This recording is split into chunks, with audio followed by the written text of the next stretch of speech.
खबर उत्तराखंड देख रहे हैं आप सब और मैं हूं आपके साथ रूपाली शर्मा। तो चलिए बुलेटिन की शुरुआत करते हैं। मुख्यमंत्री पुष्कर सिंह धामी जब भी दिल्ली दौरे पर होते हैं, राज्य के भीतर मंत्रिमंडल विस्तार की चर्चा जोर पकड़ने लगती है। मंत्रिमंडल विस्तार को लेकर मुख्यमंत्री धामी ने कहा कि पार्टी हाईकमान के द्वारा जब भी इस विषय पर वार्ता होगी उसके बाद इस पर निर्णय लिया जाएगा। मुख्यमंत्री धामी ने यह भी कहा कि पार्टी संविधान से चलती है। आप लोगों का हमेशा एक प्रश्न होता है, लेकिन इस पर चर्चा चल रही है। और क्योंकि हमारी पार्टी सब मिलजुल कर लोकतांत्रिक तरीके से चलने वाली पार्टी है, और हाईकमान का भी इस पर क्योंकि उनके भी निर्देश होते हैं, तो सब मिलकर जैसा निर्देश करें हम लोग इस पर काम करेंगे। वहीं मुख्यमंत्री पुष्कर सिंह धामी रविवार को थराली पहुंचे। उन्होंने आपदाग्रस्त क्षेत्र का स्थलीय निरीक्षण किया। इसके बाद सीएम धामी थराली के कुलसारी में आपदा प्रभावितों के लिए बनाए गए राहत शिविर का दौरा करने पहुंचे, जहां उन्होंने आपदा प्रभावितों से मुलाकात की। सीएम धामी ने थराली बाजार का निरीक्षण करने के बाद अधिकारियों को सभी व्यवस्थाएं जल्द से जल्द दुरुस्त करने के निर्देश दिए। मुख्यमंत्री सबसे पहले कुलसारी पहुंचे और आपदा राहत शिविर का निरीक्षण किया। यहां प्रभावितों से मिलकर उन्हें ढांढस बंधाया। राहत शिविर में उपलब्ध व्यवस्थाओं के संबंध में पीड़ितों से फीडबैक भी लिया। इस दौरान अधिकारियों को निर्देश दिए कि प्रभावित लोगों को किसी भी प्रकार की असुविधा न हो और सभी आवश्यक सहयोग उन्हें समय पर एवं पूरी संवेदनशीलता के साथ उपलब्ध कराया जाए। ये लाइनें भी ध्वस्त हुई हैं, सड़कें पूरी तरह से इस आपदा की चपेट में आ गई, मकान आ गए हैं, लोग आ गए हैं।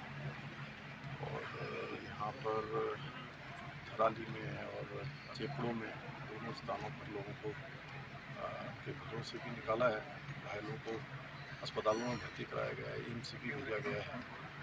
तो ज़रूरी सहायता है वो सब की जा रही है। हमारा प्रयास है जल्दी से जल्दी पहले सभी व्यवस्थाएं पटरी पर आए, बिजली व्यवस्था है, पानी व्यवस्था है, लेकिन उससे पहले सभी को सुरक्षित स्थानों पर पहुंचा कर जो जरूरी वहाँ पर रहने के लिए, खाने के लिए, दवाइयों के लिए, छोटे बच्चों के लिए इत्यादि सभी व्यवस्थाएं कर रहे हैं। और इस समय में सभी आपदा पीड़ितों के साथ जो भी प्रभावित हुए हर संभव उनको मदद पहुंचाना हमारी प्राथमिकता है। और उसके लिए प्रशासन लगातार काम कर रहा है।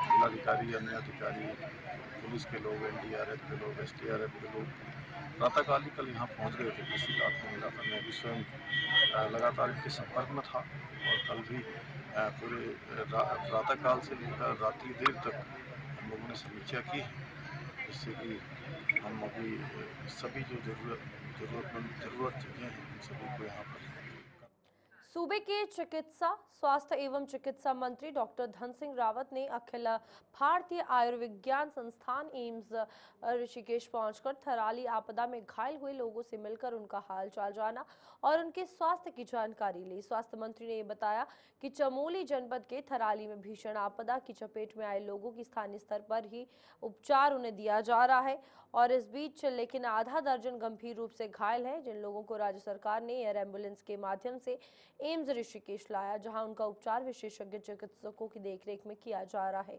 इनमें प्रकाश, गिरीश चंद्र, शंभू, बलवंत, हेमंत तथा जसपाल सिंह शामिल हैं और सभी घायल अब खतरे से बाहर हैं। स्वास्थ्य मंत्री ने आश्वस्त किया है कि सभी घायलों को सरकार द्वारा हर संभव सहायता और उच्च चिकित्सा सुविधा उपलब्ध भी करवाई जाएगी। उत्तरकाशी के थराली के बाद अब चमोली जिले के थराली तहसील में बादल फटने से भारी तबाही हुई है। टूंडी गदेरा में आए मलबे से एसडीएम आवास समेत कई मकान क्षतिग्रस्त हो गए हैं। थराली बाजार और आसपास के गांव में घरों दुकानों में मलबा भर गया है। कई वाहन दब गए हैं। एक युवती और एक बुजुर्ग लापता बताए जा रहे हैं। एनडीआरएफ, एसडीआरएफ और पुलिस राहत बचाव कार्य में जुटी हुई है। मुख्यमंत्री पुष्कर सिंह धामी ने घटना पर दुख जताते हुए प्रशासन को हर संभव मदद देने के निर्देश दिए हैं। मुख्य सचिव आनंद वर्धन ने ये कहा कि सरकार मौके पर राहत पहुंचा रही है। स्कूलों में अवकाश घोषित फिलहाल किया गया है। लोग फंसे हुए हैं, उनको हम निकाल रहे हैं। अभी वैसा कोई क्रिटिकल सूचना वैसी नहीं प्राप्त हुई है कि कोई बहुत ज़्यादा लोग कहीं फंसे हुए हैं। हमारी पूरी टीम लगी हुई है, जहाँ जहाँ इस तरह की सिचुएशंस डेवलप कर रही है। हम जो भी हमारी local administration, local SDRF, local police, हमारी जो भी बाकी एजेंसीज़ हैं, आईटीबीपी आदमी सब इमीडिएटली रिस्पॉन्ड कर रहे हैं और सभी तरह की आपदाओं के लिए और सभी प्रकार के सिचुएशन। वहीं उत्तराखंड में आपदाओं से हुए नुकसान का आकलन करने के लिए केंद्र से एक टीम आने वाली है। केंद्र सरकार द्वारा गठित इस 7 सदस्यीय टीम में chief engineer, director, deputy director rank के अधिकारी शामिल हैं, जो आकर आपदा से हुए नुकसान का आकलन करेगी। राज्य सरकार भी प्रस्ताव बनाकर केंद्र को भेजेगी। मुख्य सचिव के निर्देश पर आपदा प्रबंधन विभाग प्रस्ताव तैयार कर रहा है। टीम में 7 लोग हैं, ज्वाइंट सेक्रेटरी भारत सरकार के हैं, उनकी अध्यक्षता में टीम है। उसमें कुछ चीफ इंजीनियर है, कुछ डायरेक्टर हैं, कुछ डिप्टी डायरेक्टर हैं। टीम का नाम हमारे पास आ गया है, आपको हम लेटर शेयर कर देंगे। जो ही हमारा यहाँ से प्रपोजल जाएगा, मेमोरेंडम जाएगा, टीम विजिट करेगी। टीम हमसे संपर्क में है, लगातार हम उनसे बात कर रहे हैं। जब भी हमारा प्रस्ताव जाएगा उसके बाद टीम विजिट होगी, ताकि उनको हम एक सही पिक्चर दिखा सकें कि क्या वास्तव में नुकसान हुआ है। उसमें हम धराली का भी दिखाएंगे, चायना चट्टी का भी दिखाएंगे, जो पौड़ी में नुकसान हुआ उसका दिखाएंगे, थराली में नुकसान हुआ उसका दिखाएंगे, और जो अन्य स्थानों पर जो नुकसान हुआ है पूरी चीज़ों से अवगत कराएंगे कि किस प्रकार से राज्य में क्षति हुई है और किस प्रकार से इसका हम उपाय करें, ट्रीटमेंट करें, ताकि भविष्य में इससे कोई और नुकसान होने की संभावना से बचा जा सके। देखिए, अभी प्रस्ताव विभागों से प्राप्त हो रहा है, कई विभागों के प्रस्ताव आ गए हैं, जो नहीं आए हैं चीफ सेक्रेटरी सर ने कहा है कि उसको जल्दी मंगवाइए, और सोमवार को चीफ सेक्रेटरी सर उसकी बैठक भी लेंगे विभागों के सचिवों के साथ में। कल भी एक चिट्ठी लिखी हम लोगों ने कि जो नुकसान हुआ उसके आज 25 तक टाइम दिया है, और 25 तारीख को ही बैठक रखी है चीफ सेक्रेटरी सर ने। सभी विभाग अपनी जो क्षति हुई है उसके बारे में प्रस्तुतिकरण देंगे, फिर उसके बाद हम 2 से 3 दिन में कंपाइल करके भारत सरकार को भेजेंगे उसको।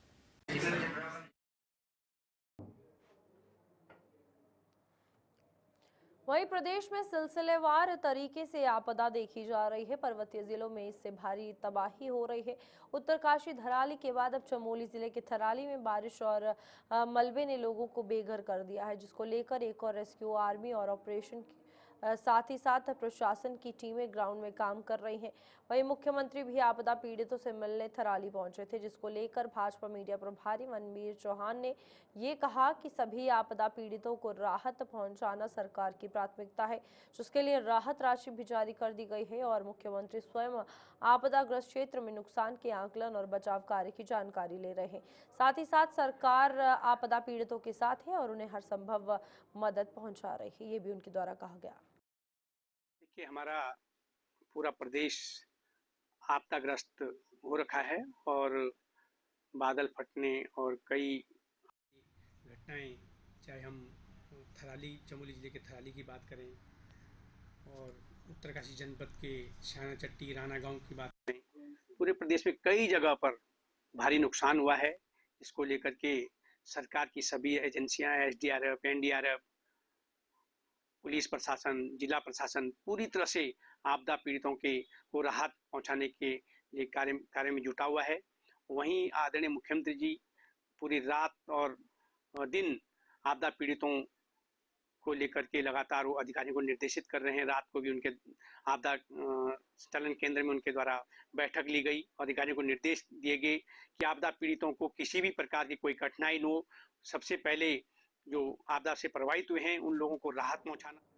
रुड़की स्थित पिरान कलियर में चल रहे सालाना उर्स के मद्देनजर सुरक्षा व्यवस्था का जायजा लेने पहुंचे आईजी गढ़वाल ने दरगाह क्षेत्र का दौरा कर निरीक्षण किया। इस दौरान उन्होंने पुलिस अधिकारियों के साथ बैठक कर सुरक्षा के संबंध में आवश्यक दिशा निर्देश दिए। आईजी गढ़वाल राजीव स्वरूप ने कहा कि उर्स में देश भर से आने वाले जायरीन की सुरक्षा व्यवस्था सर्वोच्च प्राथमिकता है, किसी भी तरह की लापरवाही बर्दाश्त नहीं की जाएगी। उन्होंने संवेदनशील स्थानों पर अतिरिक्त पुलिस बल तैनात करने और सीसीटीवी कैमरों की निगरानी बढ़ाने के निर्देश दिए हैं। इसके अलावा यातायात व्यवस्था को सुचारू बनाए रखने के भी निर्देश दिए गए हैं।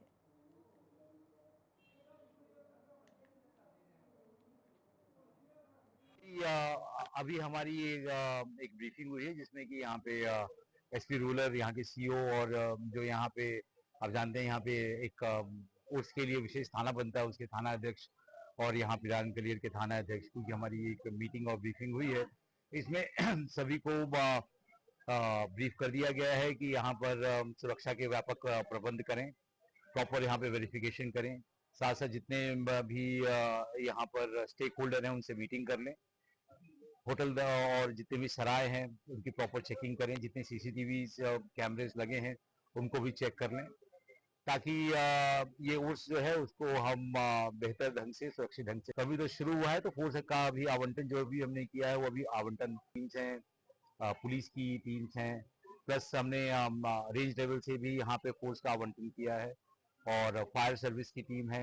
आप जानते हैं कि यहाँ पे हमारी ये गंग नहर बह रही है तो यहाँ पे भी काफ़ी लोग यहाँ पे स्नान करते हैं, तो उसके लिए भी व्यापक प्रबंध किए गए हैं। जल पुलिस की भी टीम को डिप्लॉय कर दिया गया है। यहाँ पर 24/7 हम इसमें चेकिंग करेंगे। लगातार हो रहे निर्माण कार्य संचालित हैं, फिर चाहे देहरादून दिल्ली का 4 लेन हाईवे हो या फिर सहस्त्रधारा सड़क रोड चौड़ीकरण का मामला हो या फिर आंतरिक सड़कें। इन कामों के अन्यंत्र कई ऐसे काम हैं जहां सड़कों को चौड़ा तो किया गया है, लेकिन इनके लिए कई हरे भरे पेड़ों का कटान भी किया गया है, जिसका असर ये देखने को मिल रहा है कि राजधानी की आबो हवा अब पहले वाली नहीं रही। हालांकि हर वर्ष हरेला पर कई लाख पौधे भी लगाए जाते हैं, लेकिन स्थिति जिस तरीके से बनी हुई है, नगर आयुक्त नमामि बंसल के मुताबिक नगर निगम द्वारा इस वर्ष करीब 1 लाख से अधिक पौधे आरोपित किए गए हैं और आगे भी ग्रीनिंग पॉलिसी के तहत निगम ने ये लक्ष्य लिया है कि हम ग्रीन कवर के क्षेत्रफल को बढ़ाएंगे, जिसके लिए निगम ने 3 साल की कार्य योजना तैयार करते हुए ग्रीनिंग के तहत जमीन चिन्हित करने का काम शुरू कर दिया है। नगर निगम के द्वारा अभी हरेला के अवसर पर भी हरित पखवाड़ा आयोजित करते हुए 1 लाख से अधिक पेड़ पौधे लगाए गए हैं नगर निगम क्षेत्र में, और आगे भी ग्रीनिंग पॉलिसी के अंतर्गत नगर निगम ने ये टारगेट लिया है, जो माननीय मुख्यमंत्री जी के कर कमलों से ग्रीनिंग पॉलिसी लॉन्च हुई थी, कि हम जो क्षेत्रफल है ग्रीन कवर में उसको बढ़ाएंगे, और उसको हमने समयबद्ध तरीके से 3 साल की कार्य योजना तैयार करते हुए ग्रीनिंग मास्टर प्लान के अंतर्गत लैंड चिन्हित करने का कार्य भी शुरू कर दिया है। तो लगातार यही कोशिश है कि दून को हम और ग्रीन बना सकें, और इसमें एनकैप की जो योजना है नेशनल क्लीन एयर प्रोग्राम की भारत सरकार की, उसका भी वहीं पिछले कुछ दिनों से कांग्रेस के नेता हरक सिंह रावत के बयान पर उत्तराखंड की राजनीति में बवाल मचा हुआ है। वहीं हरक के इस बयान को लेकर भाजपा के विधायक खजान दास का कहना है कि हरक सिंह रावत भाजपा से निष्कासित व्यक्ति है और वे जो बयानबाजी कर रहे हैं भारतीय जनता पार्टी के खिलाफ है। ये दुखद और चिंताजनक विषय है कि जिस थाली में खाते हैं उसी थाली में छेद करने का काम हरक सिंह कर रहे हैं, और जिन शब्दों का प्रयोग हरक सिंह रावत कर रहे हैं वह बहुत गलत बात है। उन्होंने ये भी कहा कि बीजेपी को उन्होंने पैसा दिया है और भाजपा किसी व्यक्ति से नहीं बल्कि अपने कार्यकर्ताओं से चलती है। हरक सिंह को मनोचिकित्सक की जरूरत है, उन्हें दिखाना जरूर चाहिए। डॉक्टर हरक सिंह रावत भारतीय जनता पार्टी का निष्कासित व्यक्ति है, और जिस तरह से बयानबाजी वो कर रहे हैं भारतीय जनता पार्टी के प्रति, जिस तरह से शब्दों का इस्तेमाल कर रहे हैं, ये दुखद है, चिंताजनक विषय है। इसकी मैं घोर निंदा करता हूं। ऐसे लोग हैं कि उसी थाली में खाते हैं और उसी में छेद करते हैं। और मैं विशेषकर ये भी कहना चाहूंगा कि आज जिन शब्दों का प्रयोग भारतीय जनता पार्टी के प्रति डॉक्टर हरक सिंह रावत जी ने किया है, ऐसे शब्द उन्हीं को मुबारक हो। और विशेषकर मैं ये भी कहना चाहूंगा कि जिस प्रकार से उन्होंने लाछन लगाया कि भारतीय जनता पार्टी को बहुत सारा पैसा उन्होंने दिया है, मैं कहना चाहूंगा कि भारतीय जनता पार्टी किसी व्यक्ति से नहीं बल्कि अपने कार्यकर्ता से पैसा लेकर के, अपने कार्यकर्ताओं से बाय चेक, छोटा कार्यकर्ता हो बड़ा कार्यकर्ता हो।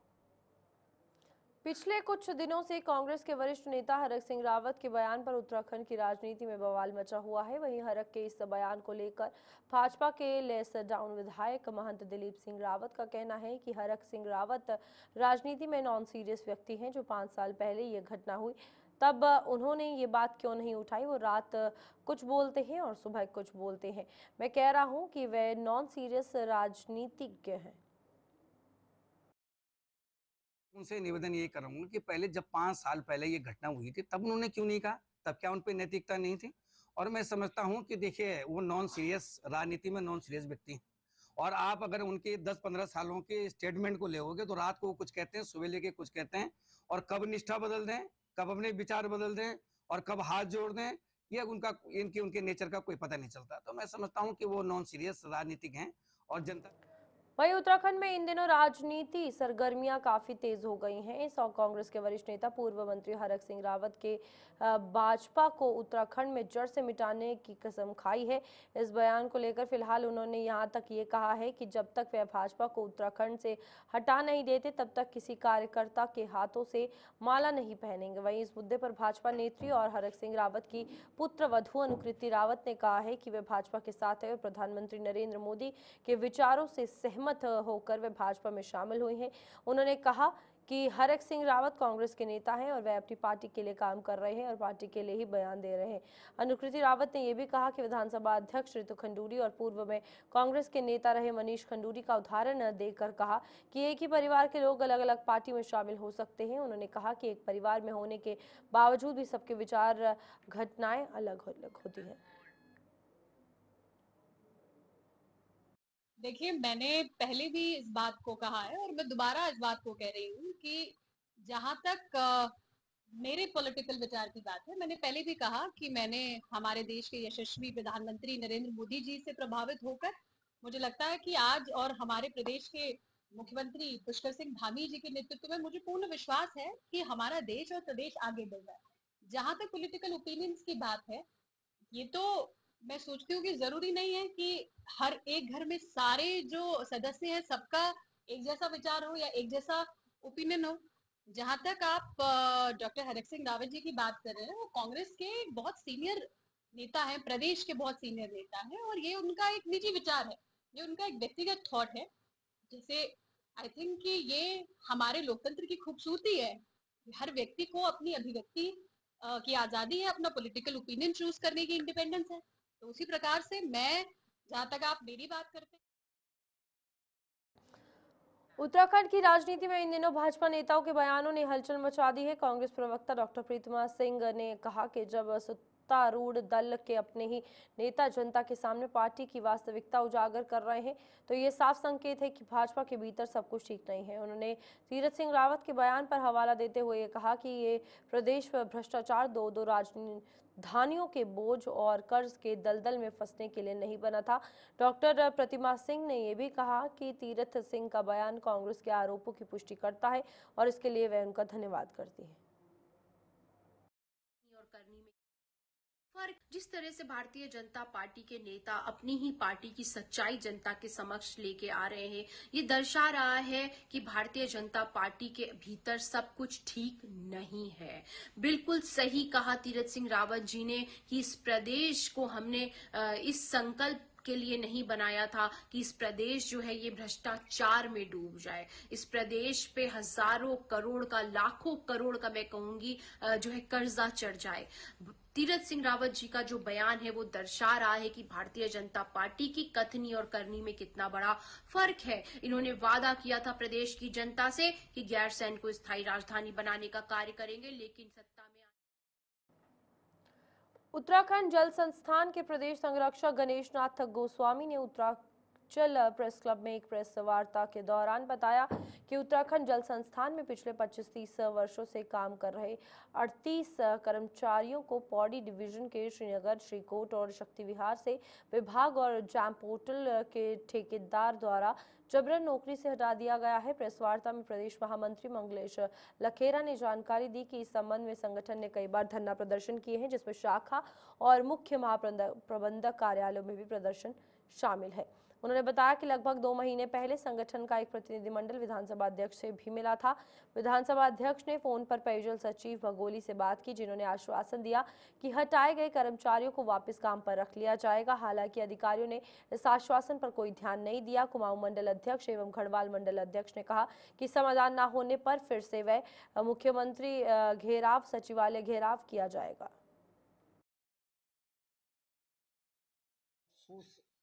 ठेकेदारी प्रथा पे लगभग 20-25 साल से हमारे जो लोग कार्य करते हुए आए हैं, कोरोना काल की महामारी में उन्होंने जो है अपना जीवन दांव पर लगा करके पेयजल जैसी योजनाओं को सुचारू रूप से संचालित करने में अपना पूरा जीवन खतरे में डालकर जन जन तक पानी पहुंचाने का कार्य किया।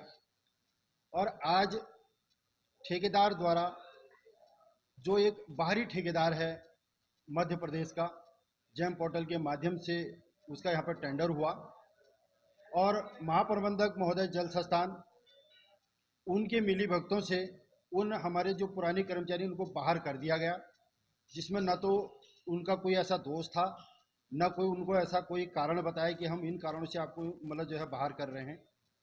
ये एक दुर्भाग्य का बड़ा विषय है। नैनीताल के गोवर्धन हॉल में 12वीं इंटर स्कूल शतरंज प्रतियोगिता आयोजित की गई, जिसमें 25 स्कूलों के लगभग 120 से खिलाड़ी भाग ले रहे हैं। शतरंज प्रतियोगिता का मकसद युवाओं के मस्तिष्क का विकास करने के साथ ही पहाड़ की प्रतिभाओं को निखारना है, ताकि पहाड़ के युवा राज्य का नाम विश्व पटल पर रोशन कर सके। आयोजक पर्वतीय सांस्कृतिक समिति के ईश्वर दत्त तिवारी ने यह बताया कि जिस तरह से देश में शतरंज के प्रति युवाओं में रुचि बढ़ती जा रही है, इसको देखते हुए 1992 में शतरंज प्रतियोगिता आयोजित की गई थी, जिसके बाद से युवाओं की इस खेल में बढ़ती रुचि को देखते हुए हर वर्ष शतरंज प्रतियोगिता का आयोजन किया जाता है, जिसमें देश के कई युवा नाम रोशन कर रहे हैं। सर, ये वर्ष 1992 से लेकर अब तक कई शतरंज प्रतियोगिताओं के चरण में ये 12वीं इंटर स्कूल शतरंज प्रतियोगिता है। ये under 9, under 11, under 13, under 15, under 18 ग्रुपों में कराई जा रही है। बालक बालिका दोनों वर्गों में ये टूर्नामेंट कराया जा रहा है। इसमें उत्तराखंड के प्लेयर हैं और बड़े दूर दूर से भी बच्चे आए हैं। अल्मोड़ा, बागेश्वर, हल्द्वानी, रुद्रपुर, काशीपुर, इसमें करीब 120 बच्चे खेल रहे हैं। जैसा कि इस समय आप लोग देख ही रहे हैं कि स्कूली लेवल पे ही बच्चे नशे की ओर चले जा रहे हैं, तो हमारा मेन उद्देश्य यह है कि बच्चे नशे की ओर न जाकर एक गेम की ओर रुचि जो कम हो गई है। शतरंज एक ऐसा गेम है जिससे दिमागी विकसित होता है, आदमी की पढ़ने की क्षमता भी बढ़ती है, देखने की क्षमता भी बढ़ती है। तो इस गेम में जाएं और नशे की ओर न जाएं। और इसमें अगर, क्योंकि इसमें अभ्यास बहुत ज़रूरी है। हाँ, इसमें अभ्यास बहुत ज़रूरी है, इसमें समय भी चाहिए। बच्चा जब शतरंज खेलने में चले जाता है तो अन्य चीज़ों में उसका ध्यान डाइवर्ट नहीं हो पाता। जैसे आजकल के जो युवा हैं वो जिसे देखा जाए नशे की ओर काफ़ी बढ़ते जा रहे हैं। सिर्फ नशा ही नहीं, ये इंस्टाग्राम रील्स, OTT प्लेटफॉर्म्स, ये सब जो है युवाओं की दिमागी शक्ति को कम कर रही हैं। मगर ये जो ऐसे टूर्नामेंट्स होते हैं, ये क्या करते हैं, चेस में और ऐसे और गेमों में इंटरेस्ट बढ़ाते हैं युवकों का। उससे क्या होता है कि लोगों का OTT से इंटरेस्ट हटके चेस और ऐसे गेम से बढ़ता है। रुड़की में हुई मूसलाधार बारिश के बाद रामपुर दांडी के घरों में बेतहाशा पानी भरा हुआ है, जिससे लोगों को भारी परेशानियों का सामना करना पड़ रहा है। यहां तक कि लोगों को खाने बनाने में भी दिक्कतों का सामना करना पड़ रहा है। लोगों की इस परेशानी का समाधान ना होने पर लोग नगर पंचायत रामपुर और क्षेत्र के 3 बार से विधायक रहे हाजी फुरकान से खासे नाराज हैं। लोगों का कहना है कि हाजी फुरकान कई सालों से विधायक रहे, लेकिन उन्होंने अपने क्षेत्र में कोई विकास नहीं किया। सड़कें तालाब बंद कर रह गई हैं और काफी नुकसान जो है वो गांव वालों को झेलना पड़ रहा है। और ये जल भराव की समस्या आज से नहीं, बहुत पुरानी है। इसका अभी तक के कोई अस्थायी समाधान नहीं हुआ। अब हम प्रयास कर रहे हैं कि इसका समाधान कुछ करा जाए। नाले का हमने प्रस्ताव भी दिया, अपनी बोर्ड की मीटिंग हुई थी हमारी, सबसे पहला प्रस्ताव हमने यही दिया। और ज़्यादा पानी भरने का जो कारण है, जो पीछे यहाँ खेत है का, उसका गोटी बोलते हैं उसका नाम, उसके दीवार करने से पानी भरा। आज लोगों के कम से कम 10 घरों का सामान बिल्कुल बेकार हो गया। उनके बच्चे रात को सो भी नहीं पाए, उनके घर के अंदर जो राशन था वो भी नहीं बचा। बहुत बुरी स्थिति है। आप लोगों से इनसे जानकारी कर सकते हो, उनके घर के अंदर जाकर आप देख सकते हो। कोई नगर पंचायत यहाँ से रह चुके हैं, 3 बार के वो विधायक हैं, तो उनके द्वारा कोई ड्रेनेज 25 साल कम से कम इन्होंने प्रधानी भी की है। आप खुद गांव के अंदर देख सकते हो कि काम क्या हुआ क्या नहीं। मैं क्या अपने मुंह से कहूँगा वो अच्छा लगूंगा। अगर आज शायद काम हुए होते तो आज हमें ये समस्या ना आती। नाम परवेज है जी मेरा, परवेज आलम। दिक्कत इतनी है, घरों में पानी पीने का नहीं है जी, लैट्रिन बाथरूम में जाने को नहीं है, सब लैट्रिन बाथरूम फुल हो चुके जी। ठीक है, खाने को पीने को कुछ नहीं है जी। उधर से बहुत बुरा हाल है, कंडीशन ज़्यादा ख़राब है। ठीक है जी। नहीं कोई कल पटवारी भी आए जी, तोड़ दियो। अब तक अगर जी हम थोड़ा ही तोड़ेंगे, प्रशासन नहीं तो तोड़ेगा इसे। कल वो जिसकी ज़मीन है वो हमारे सिर पे ईंट लेके चढ़ रहा मारने के लिए। ठीक है, वो ईंटें अगर जी तुम्हारा सिर फोड़ दूँगा, तुमने इसमें रोबा खोल दिया तो वो कर दिया, तो अब तक हमारे पास घरों में से पानी 1 इंच भी कम नहीं हुआ। आप किसी की प्राइवेट जगह पे किसी की दीवार तोड़ेंगे तो जाहिर सी बात है आपको वो हमला भी करेगा। तो प्रशासन को आपने शिकायत दी इसकी? हाँ जी, शिकायत दी। कल पटवारी जी भी थे, सब थे, उनके सामने सब बोल दिया कि जी तोड़ देना नीचे से। हम तोड़ने आए तो फिर उसने ईंट उठाई हमारे ऊपर। अजय पानी हमारे घर में पानी घुस रहा है जी। हमें यह परेशानी है, जो रोटी भी नहीं पका सकते हम और बच्चे भी नहीं सो रहे। चलिए बुलेटिन में अभी के लिए इतना ही, मुझे दीजिए इजाजत, नमस्कार।